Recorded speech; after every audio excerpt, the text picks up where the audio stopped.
it ending. What the what? Find out on today's Nerdist News. Well, guys, it's been nearly 4 years since Disney's Frozen came knocking at our door asking, "Do you want to build a snowman?" But unlike a certain sullen snow queen, the world answered with a resounding yes and also shut up and take my money. The way Frozen brought the Disney princesses into the 21st century was to subvert a lot of our expectations about what it means to be a Disney princess. Frozen's primary antagonist isn't your traditional teeth-gnashing Disney villain. She's a sympathetic young woman struggling with powers that she doesn't understand. Frozen's main love story isn't between a star-crossed couple, it's between siblings trying to reconnect with each other, and Frozen's opinion on princes is that they're all royal assholes. But what if Frozen had taken the more traditional route? Would Anna and Elsa be as beloved if instead of doing their own thing, they played into the stereotypes set out for them by Snow White, Cinderella, and so many of the princesses before them? It is an intriguing question, and if things had gone slightly differently, we would have known the answer.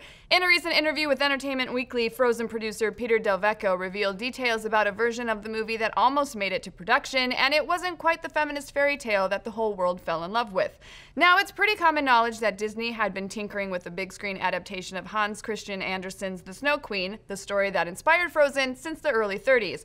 But even back then, the studio had trouble finding a way to make it relatable to modern audiences. The project was dropped and picked up dozens of times over the decades until it was definitively revived after the success of Tangled, when Disney was hungry to get back into the princess game full time. But still, the new filmmakers struggled with the same thing that gave all their predecessors problems, namely the Snow Queen herself.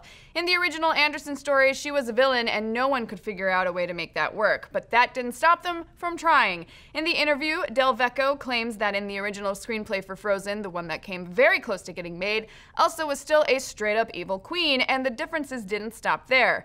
When we started off, Anna and Elsa were not sisters, the producer explains. They weren't even royal, so Anna was not a princess. Elsa was a self-proclaimed Snow Queen, but she was a villain and pure evil. He goes on to say that Elsa's villainy was the result of being ditched at the altar by a dude, and that the original finale featured Hans triggering a devastating avalanche. He also mentions Kristoff having a bit of a Han Solo moment, which we think means Kristoff cuts open Sven at one point to keep Anna warm. I thought they smelled bad on the outside. But all tauntaun jokes aside, Del Vecchio says this ending didn't work for a myriad of reasons, not the last of which being it required a last-minute change of heart from Elsa when she uses her powers to stop the avalanche from destroying Arendelle, which no one seemed to buy after a whole movie of her acting like a full-on snow bee. So, from there it was a slow process of redefining the characters and the relationships until they landed upon the versions the world would eventually fall in love with. Still, the question remains, would this alt version been nearly as big of a hit as the one that we got? And we think the answer is pretty obvious with a hell no! First of all, where would Let It Go have even fit into this draft? But maybe even more importantly, the idea that our Elsa would ever let a man get to her like that seems insane. Heck, there's even a significant portion of people who don't want her with a man, period. Hashtag give Elsa a girlfriend. Now, Elsa and Anna blazed new paths for the Disney princesses, and the excitement of that is what made the film such a must-see. And now, like the song says, they're never going back. The past is in the past. Frozen's success can be felt in last year's Moana, which strays even further from the princess model, and will probably be felt in all Disney films moving forward. So in the end, it may have taken Disney nearly 80 years to find their way to Frozen, but thank goodness they took the time. But what do you guys think? Would you have liked to have seen this version of Frozen? Do you miss the more villainy Disney villains like Ursula and Gaston? Or are you all about these postmodern princesses? Let's discuss.